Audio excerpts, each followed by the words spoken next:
Dan pemirsa, kita akan bahas kasus pembunuhan dan perampokan di Riau bersama psikolog forensik Reza Indragiri. Selamat siang Pak Reza. Ya Pak Reza, kami belum bisa mendengar suara Anda, untuk bisa di-unmute. Sudah ter-unmute Mas sejak tadi, Mas. Baik. Oke Pak Reza, ini langsung saja. Tadi setelah kita mendengar keterangan yang disampaikan oleh penyidik bahwa adanya motif ekonomi ini di balik itu. Kemudian Anda melihatnya seperti apa? Kalau kita berbincang tentang motif kejahatan, secara umum sebetulnya hanya ada dua, yaitu motif emosional atau motif instrumental. Motif emosional berarti bagaimana seorang pelaku kejahatan didahului oleh munculnya perasaan-perasaan negatif, marah, dendam, sakit hati, cemburu, ataupun perasaan negatif lainnya. Sementara motif instrumental tidak ada sangkut pautnya dengan perasaan, tidak ada hubungannya dengan suasana hati, tapi bagaimana seseorang melakukan aksi kejahatan untuk mendapatkan manfaat tertentu, harta misalnya. Ya. Nah, dalam kasus yang sedang kita perbincangkan, tampaknya ada kombinasi di situ, yaitu antara motif emosional, sakit hati, dan motif instrumental, mendapatkan kekayaan dengan cara merampas atau merampok atau mencuri harta korban. Tetapi ini memang kita lihat bahwa ada perubahan yang awalnya memang ingin merampas, namun kemudian ingin membunuh. Anda melihatnya seperti apa, Pak Reza? Ketika berhadapan dengan perilaku-perilaku yang ekstrim, misalnya begini, untuk melumpuhkan seorang lansia lalu mengambil harta bendanya, kenapa harus kemudian menghabisinya dengan cara yang sedemikian keji? Ini saya anggap sebagai perilaku yang tanda petik aneh. Perilaku jahat yang overdosis, yang melebihi takaran. Setiap kali berhadapan dengan kasus-kasus semacam itu, saya selalu menduga adakah kemungkinan pengaruh zat-zat kimia terlarang pada diri pelaku. Ya. Sehingga terjadi kehilangan kendali yang sedemikian ekstrim, yang awalnya barangkali hanya, tanda petik hanya ingin mengambil harta, tapi kemudian di bawah pengaruh narkoba, perilaku menjadi tidak terkendali, proses berpikir kehilangan kejernihannya, beralih rupa menjadi penjaga tukang cabut nyawa manusia. Kemungkinan itu tampaknya sudah diuji oleh pihak kepolisian sampai kemudian disimpulkan ya bahwa pelaku atau mungkin para pelaku memang berada di bawah pengaruh narkotika. Oke, artinya ini tingkat agresivitas dari pelaku meningkat ketika setelah mungkin sebelumnya dia mengkonsumsi obat terlarang begitu ya, dan itu yang akhirnya merubah psikologis dari pelaku.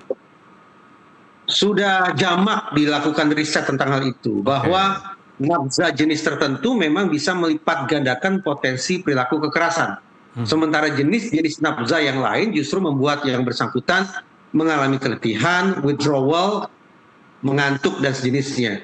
Ya, tinggal kita cek kira-kira narkotika jenis apa yang digunakan oleh para pelaku. Perkiraan saya inilah narkotika yang melipat gandakan potensi kekerasan mereka. Oke, terlepas dari adanya pengaruh obat-obatan terlarang, artinya apakah seorang pelaku kejahatan atau pelaku kriminal ini cukup biasa ketika mereka itu melakukan perubahan perilaku begitu ya, ketika tadinya memang ingin merampas, akhirnya jadi menghilangkan nyawa seseorang? Menarik ketika pihak kepolisian menyebut ini sebagai pembunuhan berencana. Dengan ancaman maksimal yaitu hukuman mati. Karena pihak kepolisian juga menyebut bahwa investigasi atas kasus ini dilakukan secara saintifik, secara keilmuan, maka kata berencana pun sudah seharusnya tertakar secara saintifik. Dari sudut pandang psikologi forensik, berencana itu tertakar lewat ada atau tidaknya 4 elemen berikut ini dalam proses berpikir pelaku sebelum melancarkan aksinya. 4 elemen tersebut adalah: pertama, target, bahwa targetnya harus ada dan akan dilakukan apa terhadap target tersebut.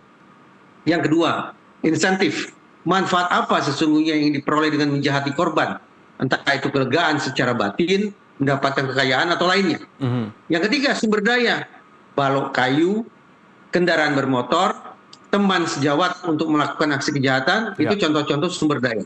Dan yang keempat adalah resiko, bagaimana para pelaku mengantisipasi datangnya resiko dengan cara melumpuhkan saksi, menghilangkan barang bukti, merusak CCTV, membangun alibi, engki-pengki dengan polisi, dan seterusnya. Nah, dari 4 elemen tersebut, saya memperkirakan pada elemen terakhir, para pelaku tidak cukup matang mengantisipasi resiko. Terlihat bahwa mereka melakukan penganiayaan, bahkan mungkin bisa disebut sebagai mereka melakukan pembunuhan, baru mereka melakukan pengerusakan terhadap CCTV. Kalau memang mereka sudah mengantisipasi sejak awal tentang resiko ini, maka semestinya yang dilakukan adalah merusak CCTV terlebih dahulu, baru kemudian melakukan serangan terhadap tubuh korban. Tapi yang terjadi adalah sebaliknya. Ini menunjukkan sekali lagi, dari keempat elemen yang saya sebut tadi, tampaknya elemen yang keempat yaitu resiko tidak sungguh-sungguh mereka persiapkan secara matang. Artinya ini ingin sebenarnya menutupi kejahatan yang lain atau seperti apa yang Anda lihat? Itu kemungkinan bisa saja, tetapi sekali lagi, karena setiap pelaku kejahatan, apalagi kejahatan berencana tentu ingin lolos dari jerat hukum, ingin menghindari proses pidana, maka segala hal yang memungkinkan proses pembuktian itu disediakan di persidangan, itu harus ditiadakan. Dalam konteks yang saya soroti sekarang adalah CCTV itu, yang merekam tindak tanduk para pelaku. Nah seharusnya, kalau memang mereka ingin lolos dari pidana, setelah target, insentif, dan sumber daya mereka kelola atau mereka persiapkan dengan matang, jangan lupa ada satu elemen lagi, yaitu elemen risiko. Di rumah itu siapa saksi yang harus misalnya ditiadakan. Bagaimana kemudian merusak TKP, membakar, dan seterusnya. Bagaimana kemudian menghilangkan rekaman CCTV. Nah, ternyata dalam peristiwa ini, keberadaan CCTV itu tidak sungguh-sungguh mereka antisipasi sebelum mereka datang ke TKP. Itulah yang menyediakan rekaman yang memudahkan otoritas kepolisian untuk mengejar para pelaku dan memintai pertanggungjawaban mereka secara pidana nantinya. Ya, tapi kalau menurut Anda sendiri, Pak Reza, ini awalnya adalah motifnya memang sakit hati ya, kemudian ini bisa dikatakan berentet begitu. Nah, apakah ini mungkin jadi seseorang yang menjadi eksekutor sadis dengan adanya kejadian rentetan ini bisa segera cepat terjadi gitu? Karena ada 4 orang pelaku di situ, maka semestinya perbincangan atau simpulan tentang motif tidak bisa pukul rata. Dari 2 jenis motif yang tadi saya sebut, apakah itu motif emosional, ataukah itu motif instrumental, ataukah kombinasi keduanya, itu perlu disisiri satu persatu. Siapa memiliki motif apa. Sehingga nantinya juga pertanggungjawaban pidananya akan sesuai dengan bobot dan berbeda begitu ya yang mereka lakukan. Kemudian kalau dari melihat adanya rangkaian gitu, memang sebelumnya dari korban ini telah bertindak mungkin melukai hati dari keempat orang pelaku ini. Nah, kemudian Anda bagaimana melihatnya bahwa dari keempat orang ini memiliki perbedaan motif ataupun juga tujuan mereka dalam melakukan tindak pidana ini? Ya, tadi saya katakan bahwa motif tidak bisa disimpulkan pukul rata, tapi harus dicek, didalami satu individu dengan individu lainnya.